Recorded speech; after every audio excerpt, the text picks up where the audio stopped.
सीताराम सीताराम सीताराम कहिए जाहि विधि रखे ताहि विधि कहिए हो जाहि विधि रखे ताहि विधि कहिए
बालक जब गर्भ में होता है तो गर्भवती माताओं को चाहिए कि ज्यादा से ज्यादा सत्संग का आश्रय करें, ज्यादा से ज्यादा सत्संग सुने, भगवान की कथा सुने, भगवान का भजन करें। क्योंकि माँ जो सुनती है वो बालक भी सुनता है। 7 महीने का जब बालक हो, अब 7 महीने का जब बालक हो तो माँ जैसा आचरण करेगी बालक भी ऐसा ही बनेगा। माँ सत्संग करेगी तो बालक भी बढ़िया सत्संगी बनेगा, आचरणशील स्वभाव बनेगा। अब माँ उस समय सिनेमा देखेगी, हीरो को देखेगी तो उसका बालक भी वही इस्माइल खान हीरो ही आएगा, जैसा आचरण करेगी। एक माँ कैसे कहलाती है, एक माँ को कैसा बालक जनना चाहिए? तो संत कहते हैं कि जननी जने तो भक्त जने, या दाता या सुर। आपका बालक या तो धर्मवीर हो, आपका बालक या तो कर्मवीर हो, या दानवीर हो, या देशभक्त हो। और यदि आपका बालक न तो धर्मवीर है, न दानवीर है, न कर्मवीर है और न ही देशभक्त है, तो क्या किया? तो कहा कि याही ते तो बाँझ भला, क्यों गंवाए अपना नूर।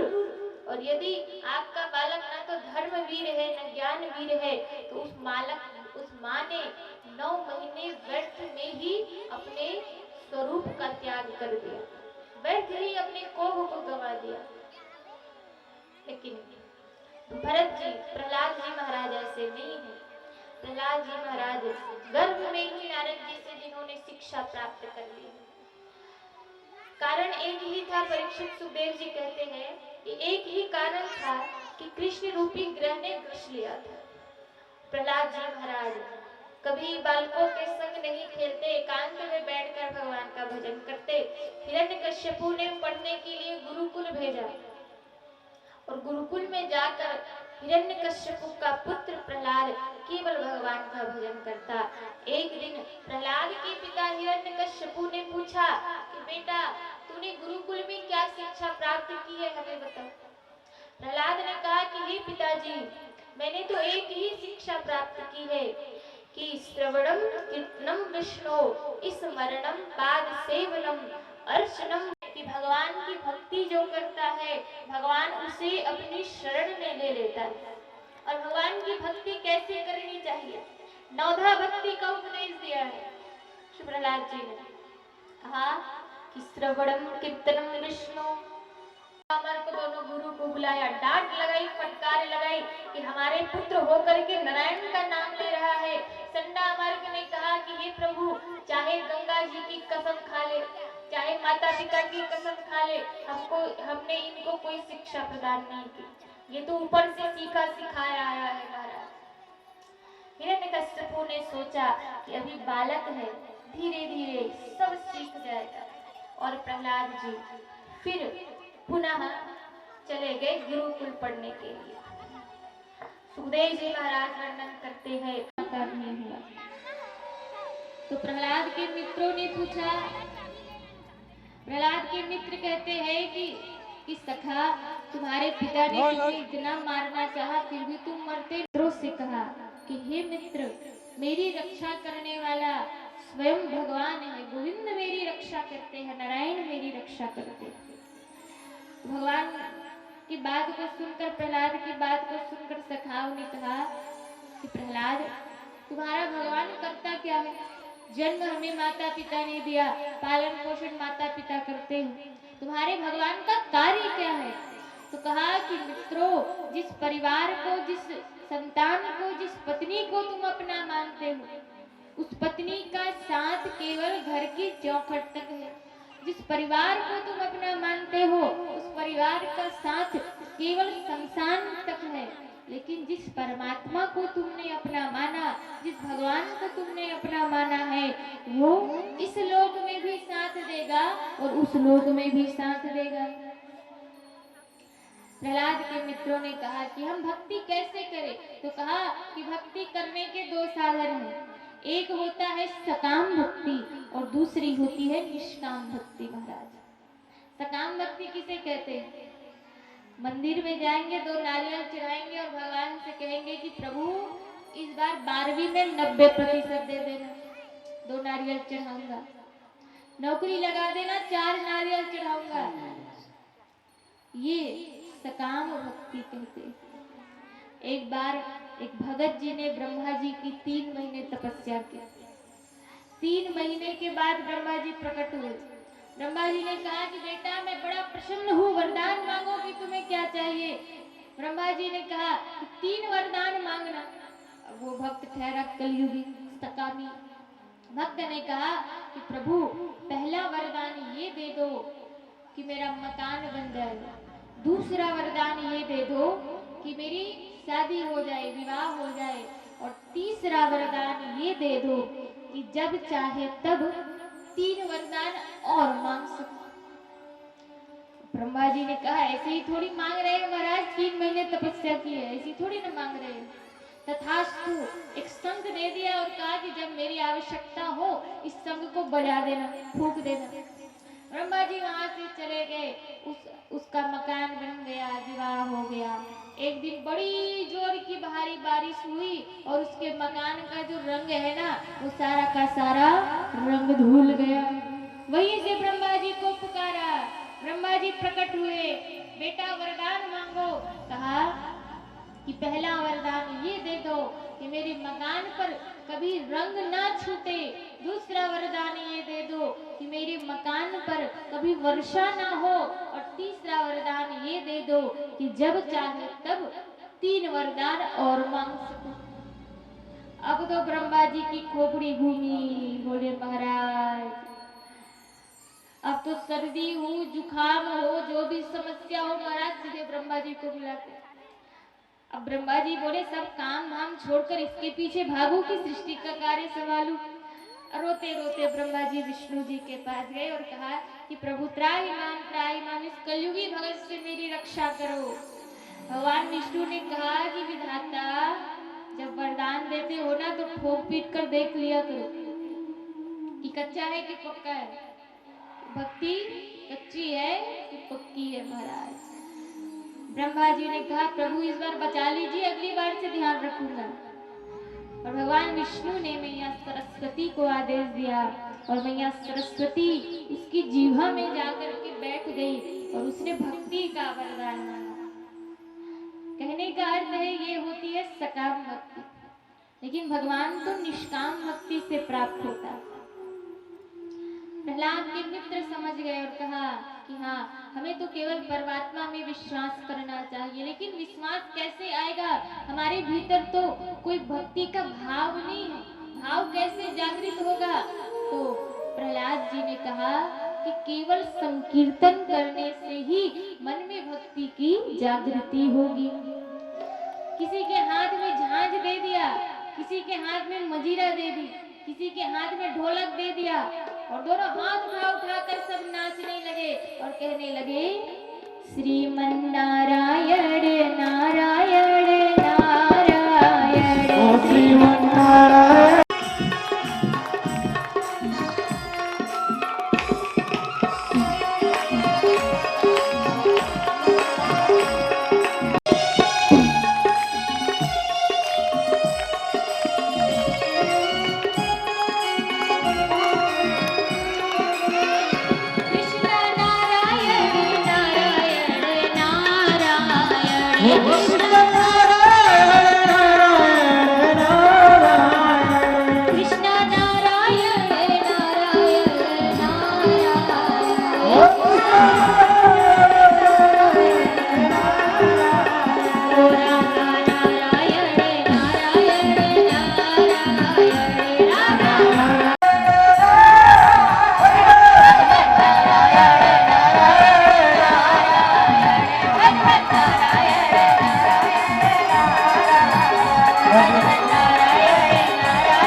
भगवान के भजन का विरोध करे कौन है? राक्षस ही तो है। समुद्र मंथन से जितना विष निकला उसको किसने पिया? मदिरा निकली उसको किसने पिया? विष तो भगवान शंकर ने पिया। मदिरा निकली उसको किसने पिया? राक्षसों ने पिया महाराज। तो जो मदिरा पान करता है वो कौन है?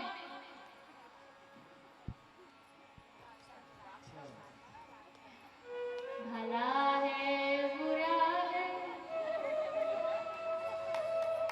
जैसा भी है,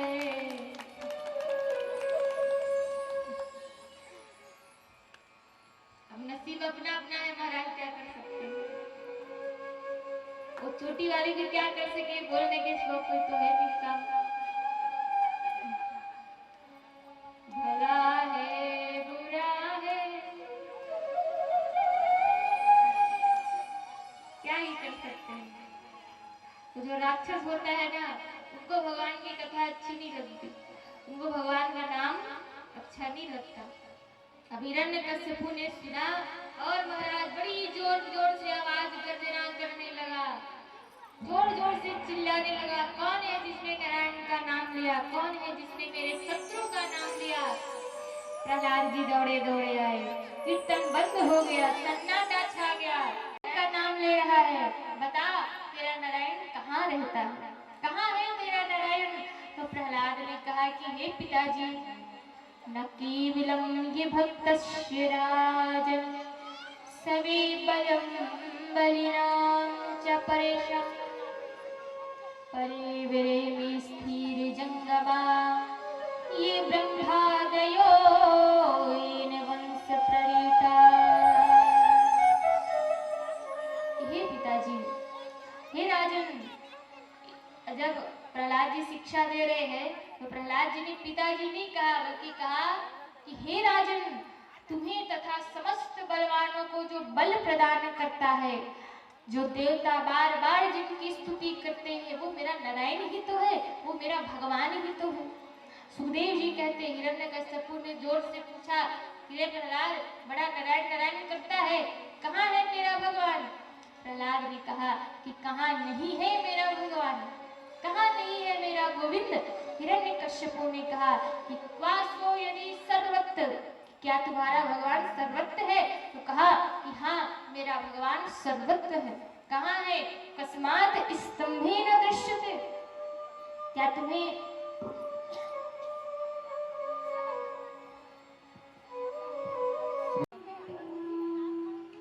हिरण्यकश्यपु ने देखा और कहा कि मुझे दिखाई नहीं दे रहा। कैसे दिखाई देगा? इसके भीतर है। तो जैसे ही हिरण्यकश्यपु ने बड़ी जोर से हिरण्यकश्यपु ने गदा प्रहार किया, खंभे के 2 टुकड़े हो गए। और जैसे ही भक्त वत्सल नारायण भगवान दहाड़ते हुए, हिंकारते हुए नरसिंह रूप धारण करके प्रकट हुए। बोलिए नारायण भगवान की जय, बोलिए नरसिंह भगवान की जय। भक्त वत्सल भगवान आज अपने प्रहलाद की रक्षा के लिए सत्यम विधातु, अपने भक्त की बात को सत्य करने के लिए प्रकट हुए। हिरण्यकश्यपु घबरा गया। हिरण्यकश्यपु ने कहा, हे प्रभु, हे माया, कौन है आप? तब नरसिंह भगवान ने कहा दहाड़ते हुए, नरसिंह भगवान को बड़ा क्रोध आ रहा है, क्योंकि नरसिंह भगवान के भक्त का अपमान किया हिरण्यकश्यपु ने। हिरण्यकश्यपु घबरा गया और भगवान के साथ युद्ध करने लगा। युद्ध करते करते जब शाम हो गई, संध्या की बेला आ गई, तब भगवान ने हिरण्यकश्यपु को अपने जंघा में सुला दिया। हिरण्यकश्यपु हंसने लगा और कहा कि मैंने ब्रह्मा जी से वरदान मांगा है कि मैं इस संसार में किसी के द्वारा ना मारा जाऊं, ना तो मैं दिन में मरूं, ना रात में मरूं, ना ऊपर मरूं, ना नीचे मरूं, ना दाएं मरूं, ना बाएं मरूं, ना अस्त्र से मरूं, ना शस्त्र से मरूं, ना नर से मरूं, ना राक्षस से मरूं, और इस संसार में बनाए हुए किसी देवी या देवता से ना मरूं। मैंने वरदान मांगा है। तो भगवान ने कहा, अरे भले प्राणी देख तू कहाँ है, ना तो तू अंदर है और ना बाहर है। मैंने तुम्हें अपनी जंघा पर लेटाया, ना तू ऊपर है ना नीचे है, तू बीच में है। ना रात है ना दिन है, ये तो गोधूली की बेला है। ना अस्त्र है ना शस्त्र है, मैं तुझे अपने नाखून से मारूंगा। ना नर है ना पशु है, कौन है? मैं स्वयं नारायण हूँ और इस संसार मुझे नहीं बनाता, बल्कि मैं ही इस पूरे संसार का पालन करता हूँ। मैं ही नारायण हूँ। और कहा कि मैं इन 12 महीनों में से किसी महीनों में ना मरूं। तो भगवान ने कहा कि मैंने तेरे लिए एक स्पेशल मास बनाया है, पुरुषोत्तम मास 13वां महीना बनाया है। हिरण्यकश्यपु घबरा गया और जैसे गरुड़ को सर्प चीर देता है, ऐसे ही आज भगवान ने हिरण्यकश्यपु को चीर दिया। और हिरण्यकश्यपु गोविंदाय नमो नमः। बोले भगवान की जय। और ब्रह्मा जी ने भगवान की स्तुति की कि हे अनंत शक्ति संपन्न प्रभु, पवित्र कर्म करने वाले, मेरा नमस्कार है। अब ब्रह्मा जी को देखकर भगवान जो दहाड़े, और ब्रह्मा जी वहीं से भागे। मनु आए, मनु ने भगवान की प्रार्थना की, किसी से भगवान शांत न हुए। तब मैया लक्ष्मी आई। अब मैया लक्ष्मी को तो पता नहीं था कि भगवान नारायण बब्बर शेर बने बैठे। अब मैया लक्ष्मी बढ़िया 16 श्रृंगार करके आई महाराज। अब मैया लक्ष्मी को जैसे ही भगवान ने देखा, और मैया लक्ष्मी को देखी भगवान जो दहाड़े, इतनी जोर से दहाड़े, भागी भागी मैया लक्ष्मी घबरा गई और डर के मारे भाग गई वहां से, और वैकुंठ में जाकर दूसरा श्वास लिया मैया ने। कौन शांत करे भगवान को? तब नारद जी ने प्रहलाद से कहा, और प्रहलाद भगवान के चरणों में लेट गया, नतमस्तक हो गया। और जैसे ही अपने भक्त को देखा ना भगवान ने, भगवान ने अपना क्रोध शांत कर लिया, शांत हो गए भगवान। प्रहलाद जी कहते हैं कि हे प्रभु, ब्रह्मादया सुरगणा मुनियो सिद्धा सत्वैकता निमतयो वचसा प्रणाहे। कि हे प्रभु, आप तो आदि भगवान हैं, आप सत्वगुण हैं, लेकिन मैं तो रजोगुण से उत्पन्न मनुष्य हूँ। अब बड़े बड़े सतोगुणी देवता से प्रसन्न नहीं हुए, तो मुझ जैसे रजोगुणी से उत्पन्न आप मनुष्य से कैसे प्रसन्न हो सकते हैं? लेकिन हे प्रभु, मन्ये धना विजन स्त्रोपा स्त्रोजहो, कि हे प्रभु, मैं ये भी जानता हूँ कि आप प्रसन्न होने के लिए किसी की धन नहीं देखते, किसी का रूप, किसी की विद्या, ओज, तेज, प्रभाव नहीं देखते। आप तो केवल मनुष्य का हृदय देखते हैं, आप तो केवल मनुष्य का मन देखते हैं।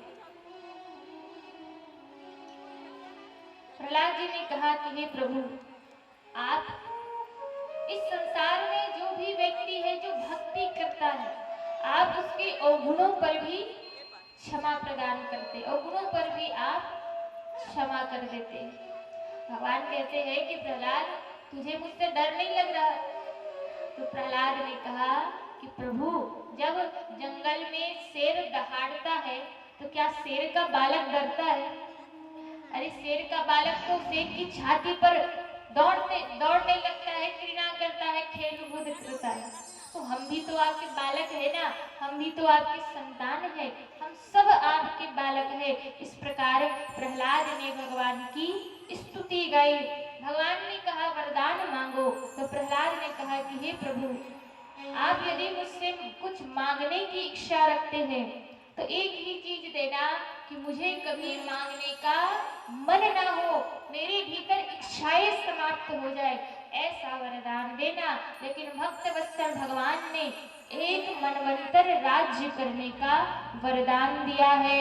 बोलिए भक्त वत्सल भगवान की जय। तो कहा कि त्रिकुट नाम का एक पर्वत है जो क्षीर सागर में उपस्थित है, बड़ा सुंदर, बड़ा मनोरम पर्वत है। बड़े बड़े जीव जंतु इसमें निवास करते हैं। इसी पर्वत पर एक हाथी रहता है महाराज। वो जो हाथी है बड़ा अभिमानी है, 10,000 हाथी का बल है, बड़ा अभिमानी है हाथी। हाथी जब चलता तो बड़े बड़े सब पशु हाथ जोड़कर उसका अभिनंदन करते, उसका स्वागत करते, सम्मान करते। इतना अभिमानी। और मनुष्य दो चीज का अभिमान ज्यादा करता है, एक तो धन का अभिमान करता है और दूसरा शरीर का अभिमान करता है। लेकिन संत कहते हैं कि स्व कार्य साधेत धीमान कार्य ध्वसो ही मूर्खता। कि बुद्धिमान मनुष्य कौन है? बुद्धिमान मनुष्य किसे कहा जाता है? तो कहा कि जो अपने कार्य को बना लेता है वो बुद्धिमान कहलाता है। इसका अर्थ क्या है? जहां बड़ा बनना पड़े वहां बड़ा बन जाइए, और जहां छोटा बनने से काम चले वहां छोटा बन जाइए। हनुमान जी ने जब लंका में प्रवेश किया तो हनुमान जी ने अपना रूप सूक्ष्म बना लिया, छोटे से हनुमान जी बन गए। जहां आवश्यकता हो वहां बड़ा बन के रहिए, और जहां आवश्यकता हो वहां छोटा बन जाइए। ये विवेक, ये बुद्धि हर मनुष्य के भीतर होनी चाहिए कि कब क्या बोलना है, कब कहाँ कैसे बैठना है, ये सब कुछ आ जाना चाहिए। इस संसार में देवता भी निवास करते हैं, इस संसार में दानव भी निवास करते हैं, और इस संसार में जो पिशाच है और मनुष्य ये सब निवास करते हैं। देवता किसे कहते हैं महाराज? कहा जो अपना भी भला करे और जो दूसरों का भी भला करे, और दूसरों का भला करने में चाहे खुद का बुरा हो रहा हो लेकिन दूसरों की भलाई करना नहीं छोड़ते, ऐसा व्यक्ति देवता कहलाता है। मानव किसे कहते हैं? मानव वो है जो अपना भी भला करे और दूसरों का भी भला करे, ये मानव की श्रेणी में आते हैं। पिशाच किसे कहते हैं महाराज? तो कहा पिशाच वह है जो ना तो खुद का भला करे और ना ही दूसरों का भला होने दे, खुद को भी हानि पहुंचाए और दूसरों को भी हानि पहुंचाए, ऐसा पिशाच कहलाता है। और कुछ मनुष्यों के कर्म तो इतने बुरे हैं कि पिशाचों को भी पीछे छोड़ दे महाराज, इतने बुरे कर्म वाले मानो।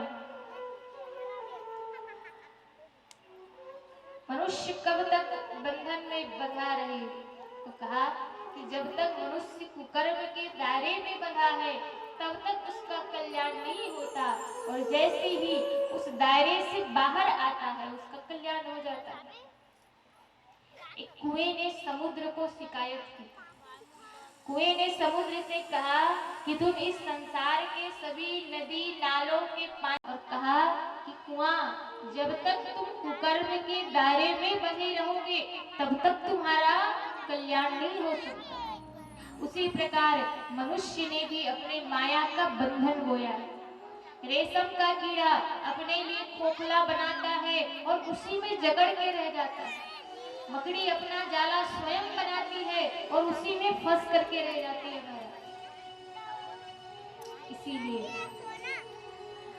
गजेंद्र हाथी बड़ा अभिमानी एक बार अपने परिवार के साथ जंगल में जा रहा है, सरोवर के किनारे, और सरोवर में जाकर स्नान करने लगा। हाथियों को नहाने का बड़ा मन होता है। स्नान करने लगा, घृणा करने लगा। तभी एक ग्राह ने हाथी के पांव को पकड़ लिया।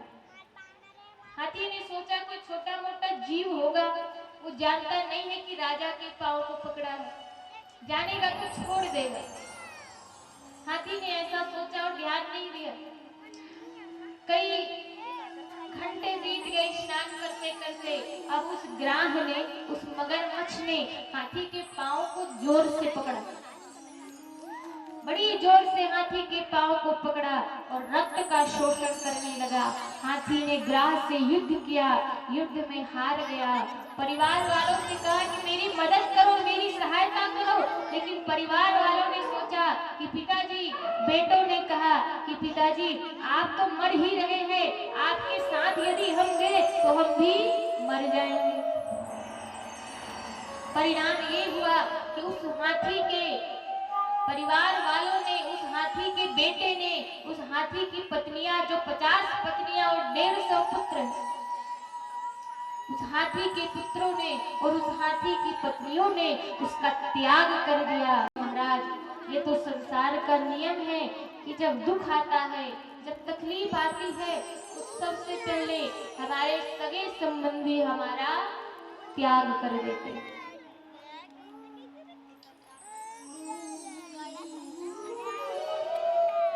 सगे संबंधी हमारा त्याग कर देते, ये तो संसार का नियम है। दुख आएगा, तकलीफ आएगी तो सब साथ छोड़ देते। विचित्र दुनिया का कठोर सत्य। बारात में दूल्हा पीछे और दुनिया वाले आगे चलते हैं। मैयत में जनाजा आगे और दुनिया वाले पीछे चलते हैं। महाराज, यानी ये दुनिया सुख में आगे हो जाती है और ये दुनिया दुख में पीछे हो जाती है। एक किताब घर में रखी, गीता और कुरान कभी आपस में नहीं लड़ते, और जो लोग लड़ते हैं वो इनको नहीं पढ़ते। किसी ने कहा कि जो नमक की तरह कड़वा ज्ञान देता है वही सच्चा मित्र होता है, क्योंकि नमक में आज तक कभी कीड़े नहीं पड़े और शक्कर में तो रोज ही कीड़े पड़ जाते। दारू बेचने वाला कभी किसी के घर नहीं जाता और दूध बेचने वाला घर घर जाता है। दूध वाले से पूछते हैं कि दूध में कहीं पानी तो नहीं मिलाया, और दारू में पानी मिला मिला करके पीते हैं। इंसान की समझ बस इतनी है कि उसको शेर कहो तो खुश हो जाता है और जानवर कहो तो नाराज हो जाता है। जिंदगी गुजर गई सबको खुश करने में। जो खुश हुए वो अपने नहीं थे, और जो अपने हैं ना महाराज, वो कभी खुशी नहीं हुए। किसी ने कहा कि हे स्वार्थ, तेरा भी शुक्रिया है। अरे तूने ही तो सबको बांध करके रखा है। गिरगिट ने आत्महत्या कर ली ये सोच कर कि आज का मानव जितना रंग बदलता है, मैं उतना रंग नहीं बदल पा रहा। मुर्दे ने भी क्या खूब लिखा है महाराज कि ये जो मेरी मौत पर रो रहे हैं, यदि मैं उठकर खड़ा हो जाऊं तो मुझे जीने नहीं देंगे। हर रिश्ता यहाँ तो स्वार्थ से भरा हुआ है। रहने दे अंधेरे में मुझे एक गालिब, रोशनी में अपनों के चेहरे दिखाई देते हैं। अपने ही तो है जो दुख का कारण बनते हैं, वरना गैरों को क्या पता कि चोट किस स्थान पर लगी है।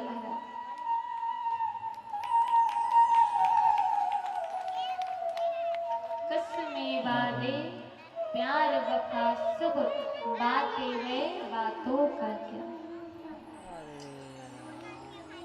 कसमें वादे प्यार वफा सब बातें हैं, बातों का क्या। और कोई किसी का नहीं झूठ, नाते हैं नातों का क्या। कसमें वादे प्यार वफा सब बातें हैं, बातों का क्या। सुख में साथ रहेंगे तेरे,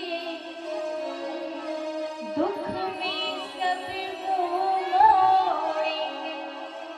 महाराज, जब दुख आएगा तो सब भाग जाएंगे, और जब सुख आएगा तो सब साथ है।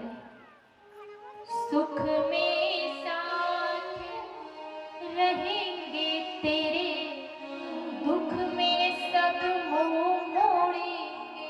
और ये दुनिया वाले, अरे का मानो तो भगवान को भी धोखा दे दे महाराज।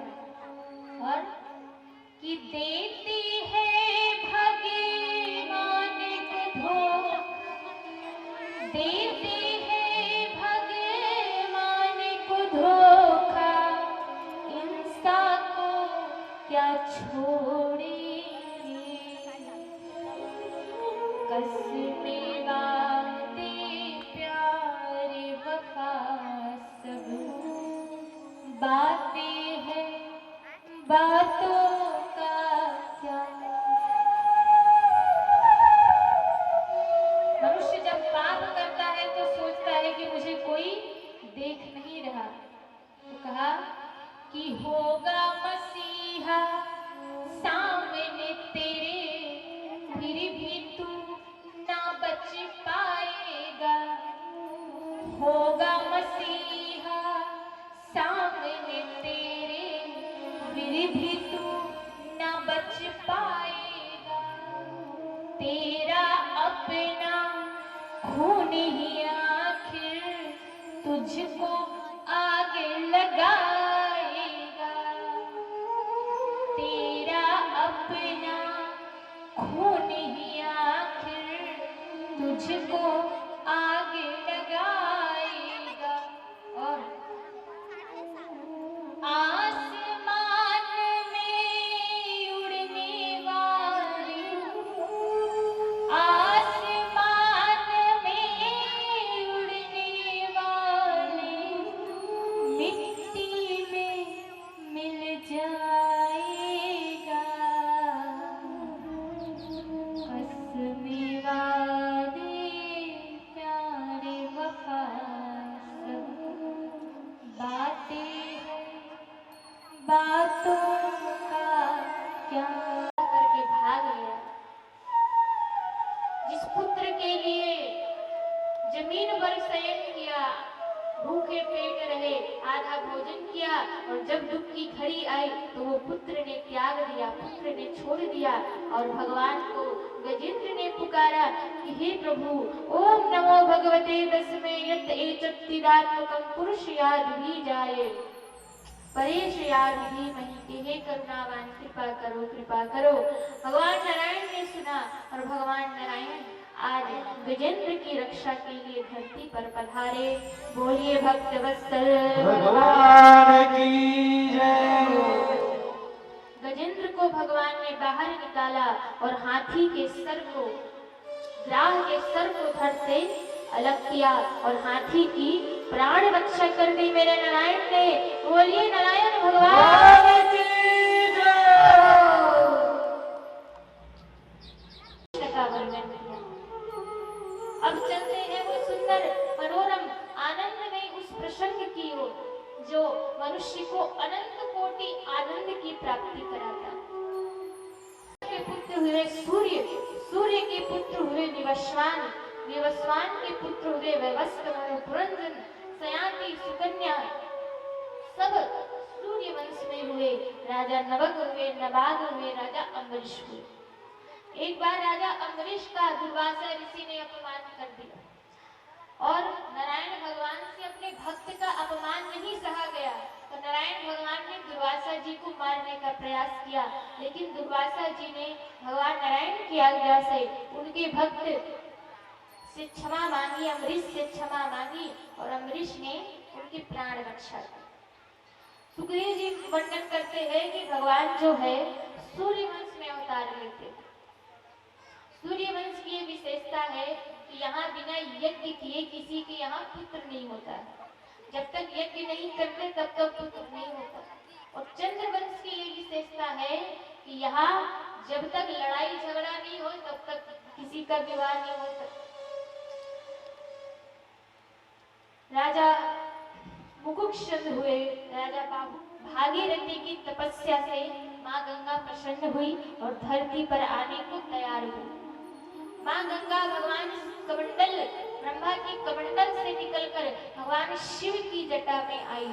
भगवान शिव की जटा से निकलकर सुमेरु पर्वत पर आई और सप्तर्षि में आकर फिर हिमालय पर्वत से गंगा निकलना प्रारंभ की है। बोलिए गंगा महारानी की जय। धरती पर गंगा प्रवाहित हो गई और सूर्य वंश के समस्त राजाओं का उद्धार हुआ, मोक्ष दायिनी गंगा धरती पर अवतरित हो गई। इसी वंश में राजा अज हुए और राजा अज के पुत्र हुए दशरथ और दशरथ जी के पुत्र हुए श्री रामचंद्र भगवान। दशरथ जी की 3 रानियां हैं। अधेड़ी आ गई, बुढ़ापा आ गया, लेकिन पुत्र नहीं हुआ था, तो गुरु के पास गए और पुत्र कामेष्टि यज्ञ कराया। श्री रामचरितमानस में तुलसीदास जी ने बड़ा सुंदर वर्णन किया है। आइए हम भी भाव से और श्रद्धा से उसका गुणगान करें, फिर राम जन्म और कृष्ण जन्म का आनंद लेंगे।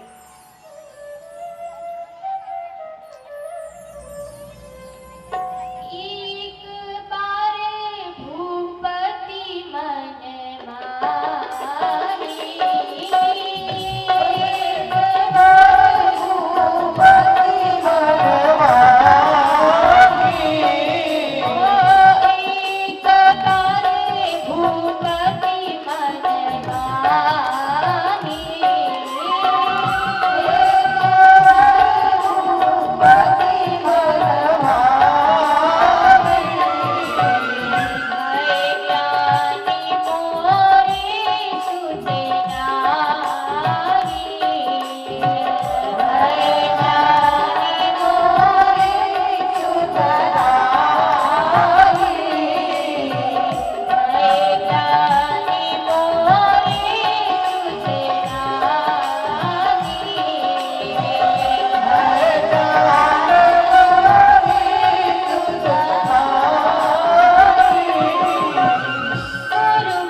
कौशल्या के कक्ष में 4 भुजा धारण करके प्रकट हुए। बोलिए नारायण भगवान की जय। मैया कौशल्या ने कहा कि प्रभु मैंने तो पुत्र के रूप में मांगा था, लेकिन आप तो पिताजी बन करके आ गए। ऐसे 4 भुजाधारी वाले पुत्र थोड़ी ना होते हैं 6 फुट के। क्या कहा?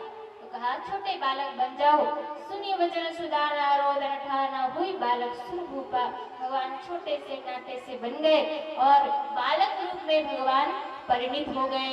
बोलिए बाल रूप रामचंद्र भगवान। आज हमारे भारत के अयोध्या में श्री राम मंदिर का निर्माण हो रहा है महाराज। इतने वर्षों के बाद हम सबका सौभाग्य है, सबने बड़ा प्रयास किया और सबकी दुआओं का असर है, सबकी कर्मों का ये परिणाम है कि राम जी जो अब तक कुटिया में थे, लेकिन कुटिया में भी बड़े सुंदर लग रहे थे राम जी, लेकिन अब भगवान अपने मंदिर में आ गए हैं महाराज। भगवान का अपना घर बन रहा है। एक बार ताली से सभी स्वागत करेंगे, भाव से। बोलिए रामचंद्र भगवान की जय। अब जब राम जी अपने घर को आ रहे हैं तो हमें अपने घर में क्या क्या करना है? हमें भी अपने अपने घर को सजाना है, हमें भी अपने अपने घर में दीप जलाना है।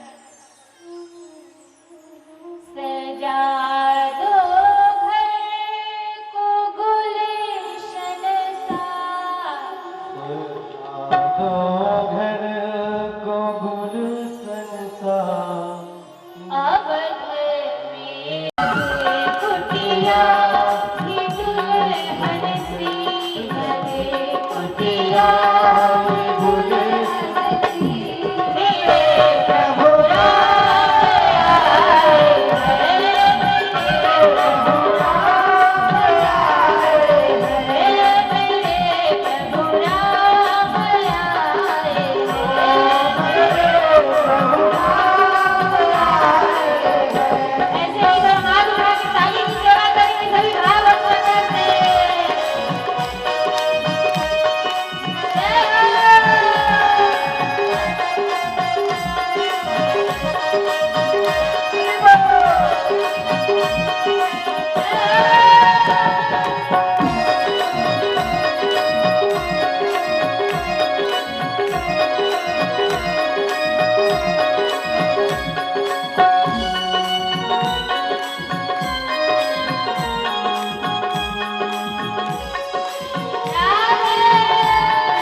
अत्रि के पुत्र हुए चंद्रमा।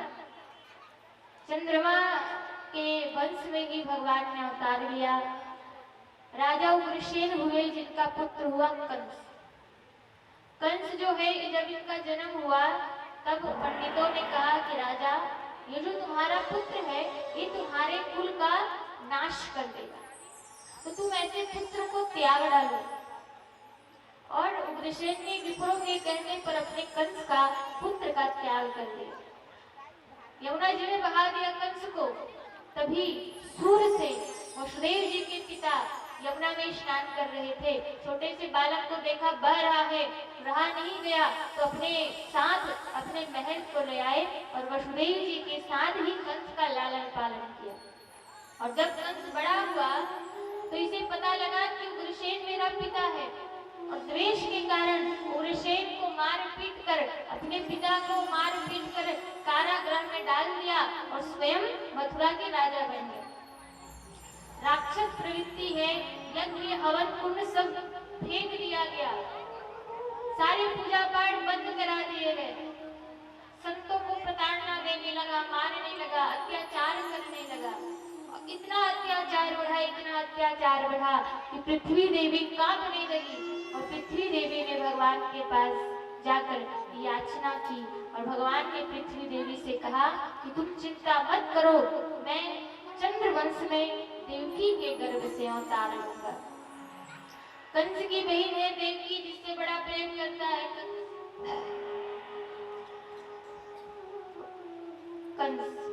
देवकी का विवाह वसुदेव जी के साथ करता है और विदाई के साथ बहुत सारा सोना चांदी हीरे मोती दान करता है और विदाई के साथ ही स्वयं उसको छोड़ने के लिए उसके ससुराल जाता है।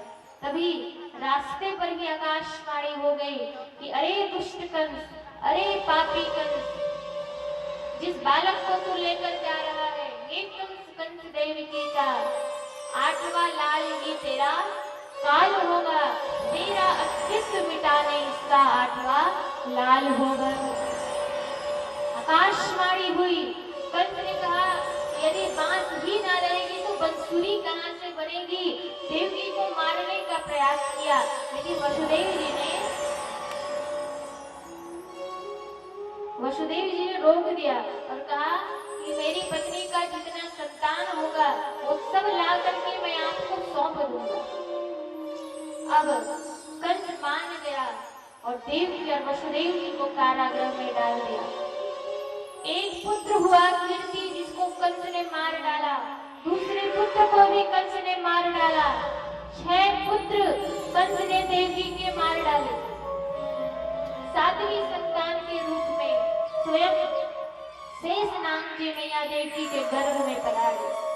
भगवान ने सोचा कि कंस बड़ा दुष्ट है और शेषनाग जी तो बालक बन करके आएंगे तो वो अपनी रक्षा कैसे कर पाएंगे। तो इसीलिए भगवान ने संकर्षण विधि के द्वारा स्वयं शेषनाग जी को, जिनका एक नाम पड़ा संकर्षण, शेषनाग जी को रोहिणी के गर्भ में स्थापित किया और मैया देवकी की 7वीं संतान गोकुल में, जहाँ यशोदा मैया और नंद बाबा रहते हैं, वहाँ आज मैया देवकी का 7वां संतान हुआ। बोलिए बलराम जी महाराज की जय हो। 7 पुत्र हुए देवकी के। अब 8वीं संतान के रूप में गर्भ में स्वयं परमात्मा ने प्रवेश किया। आज मैया देवकी का गर्भ, आज मैया देवकी का कारागृह मंदिर बन गया है। देवता ने प्रार्थना की कि हे प्रभु, जगनैया मझधार में तुम हो पालनहार, बन जाओ मझधार नाव के, कर दो बेड़ा पार। सबने भगवान से प्रार्थना की और करुणास्वर ने जब लिया करुणामयी उमंग, प्रगति क्षीर सागर में उठ एक तरंग, प्रकाश उत्पन्न हो गया, चारों तरफ प्रकाशमय हो गया। एक स्वर में सबने भगवान को पुकारा तो उठ तरंग के साथ साथ जग पड़ा स्वयं जग का स्वामी, हो गया प्रकाशित क्षीर सिंधु, जग पड़ा स्वयं अंतर्यामी। स्वयं नारायण भगवान जग पड़े और सत्यम व्रतम सत्यम परम सत्यम योनि नीतम सत्य, सत्यस्य सत्यव्रत सत्यनेत्रम सत्यात्मकम त्वाम शरणं प्रपद्यामि। ऐसे भगवान जो सत्य स्वरूप है, देवताओं ने वंदना की और श्रीमद् भागवत महापुराण के नवम स्कंद में आज श्री सुखदेव जी वर्णन करते हैं। दसम स्कंद में प्रवेश कर लिया और स्वयं जग को आनंद देने वाले प्रभु। आज रोहिणी नक्षत्र आया, अष्टमी तिथि आ गई महाराज, और आज क्षीर सिंधु प्रकाशित हो गया, गर्भ से प्रकाश निकलने लगा। रात्रि के 12 बजने वाले हैं और बादल जोर जोर से गरज रहे हैं महाराज। बड़ी जोर जोर की वर्षा हो रही है, बिजली कड़क रही है, कहीं शेर की आवाज आ रही, कहीं मोर की आवाज आ रही, चिड़िया कलरव कर रहे हैं। आज यमुना मैया उफान में है, यमुना मैया में बाढ़ आ गई, चारों तरफ हाहाकार मचा है, चारों तरफ कलरव हो रहा है। रात्रि के 12 बजने वाले हैं, सारी दास दासियां सो गई, सारे सैनिक भी सो गए, राजा कंस भी सो गया और रात्रि के 12 बजे स्वयं से भक्तवत्सल नारायण भगवान आज मैया देवकी के गर्भ से कारागृह में भगवान ने अवतार ग्रहण कर लिया है। बोलिए बाल कृष्ण लाल की, बोलिए कृष्ण कन्हैया लाल की, बोलिए नंद के लाल की।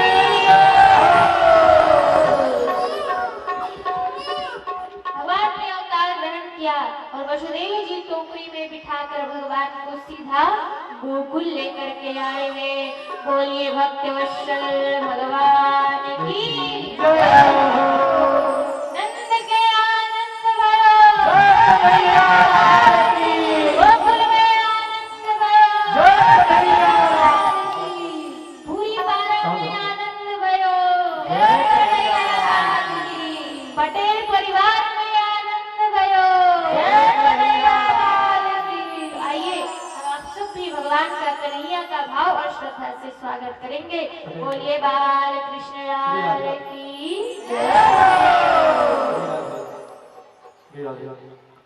स्वागतम प्रभु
बोलिए बाल कृष्ण लाल की जय।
ब्रह्मांड की अधिपति लाल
आरती, पापियों को पाप से है तारती।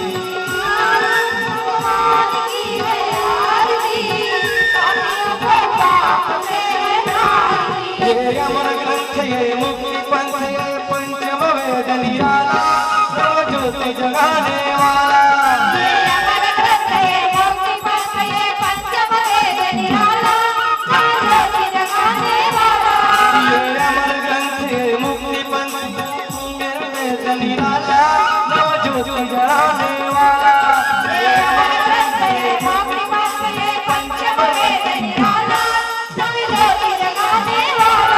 हरि नाम यही, हरि नाम यही,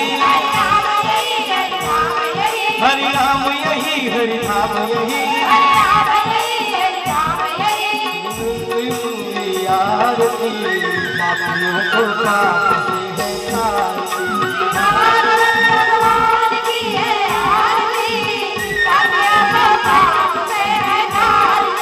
भागवत भगवान की है आरती, पापियों को पाप से है तारती।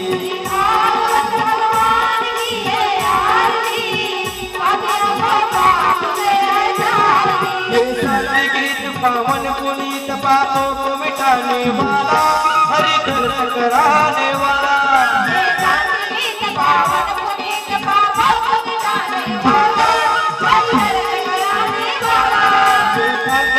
पावन पुनीत पापों को मिटाने वाला, हरि दर्श कराने वाला। पावन पुनीत पापों को मिटाने वाला, हरि दर्श कराने वाला। ये दुख करनी ये सुख करनी, ये दुख करनी, मधुसूदन की आरती, पापियों को पाप से है तारती।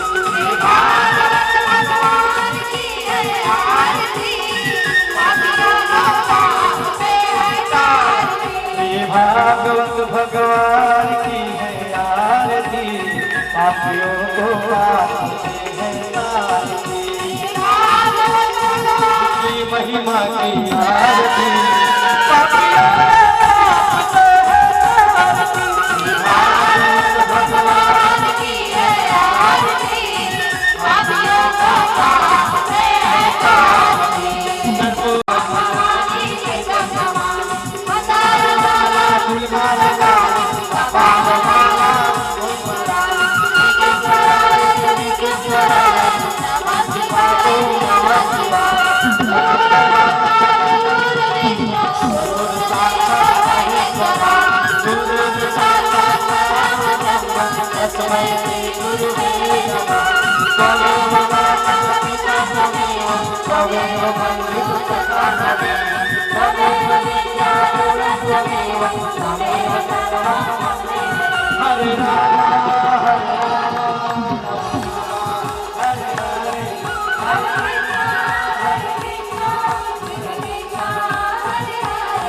हरे राम